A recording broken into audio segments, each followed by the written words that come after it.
C'est qu'un état préliminaire pour préparer une parfaite intégration.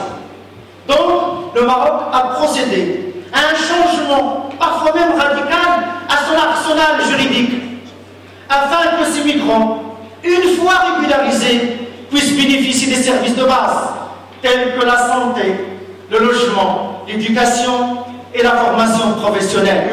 حضرتوا معنا لانطلاق الدورة الثانية للمنتدى المغربي الإسباني حول الهجرة والاندماج.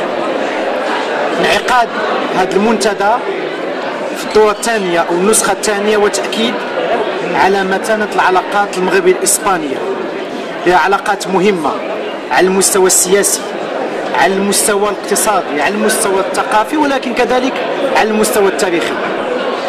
هذا المنتدى غادي يناقش مجموعة من القضايا عندها علاقة بوضعية المهاجرين، بتمدرس أبنائهم، بالإشكاليات المطروحة حول اندماج، وغيكون لقاء مكاشفة وصراحة ونقاش عميق في احترام متبادل بين مجموعة من الكفاءات المغربية ومجموعة من الكفاءات الإسبانية.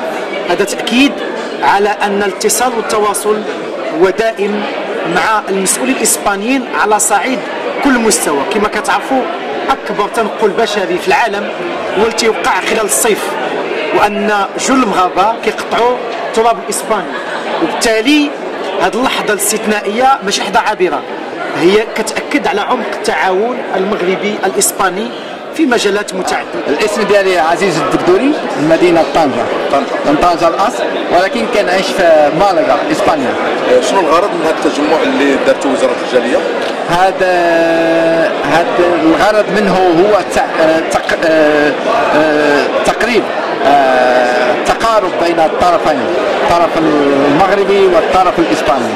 وهذا المنتدى هو منتدى طيب جدا، لأن كيحسس وكيطرح بعض المشاكل اللي كيعانيو منها كتعاني منها الجالية المغربية في إسبانيا.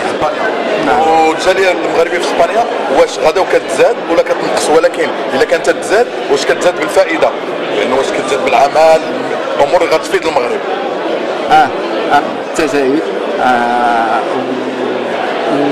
والاندماج كل مرة هو أحسن، وكاين اللي كيخدم، لأن الاقتصاد الإسباني هو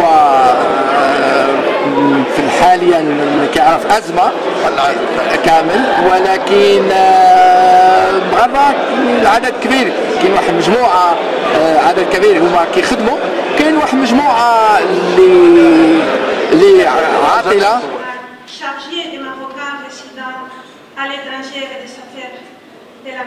Et pouvoir vous exprimer aussi mon remerciement le plus profond à mon ami, monsieur le ministre délégué Bellatic, pour la chaleureuse hospitalité qu'il nous a démontrée une fois de plus, comme toujours ici à Rabat, et pour féliciter très vivement le gouvernement du Maroc de l'excellente organisation de ce nouveau forum maroco-espagnol dans le domaine de l'immigration et de المنتدى المغربي الإسباني حول الهجرة والاندماج، الذي يندرج في إطار تعزيز التعاون الثنائي بين المغرب وإسبانيا.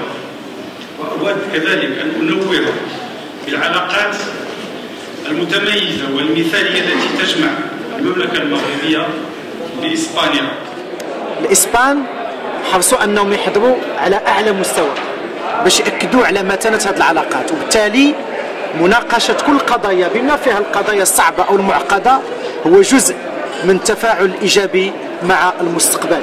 فإذا أنتم غتحضروا كل مراحل هاد يومين وغتطلعوا عن قرب عن كتب على تطور النقاش، على المجهودات المبذولة، على التفاهم المشترك، واللي كيعطي دائما واحد القيمة استثنائية وقيمة تاريخية للعلاقات المغربية الإسبانية، اللي هي دائما في منطقة بعض الأحيان تكون فيها صعوبات أو تعقيدات، لكن طرفين على اتصال وتواصل دائم وعلى تنسيق دائم لمجابهة كل التحديات. إسبانيا والمغرب كما أشرت سابقا هي علاقات تاريخية، لكن كذلك هو تحدي للمساهمة جميعا في تدبير الملفات المعقده ومنها ملف الهجره. شكرا.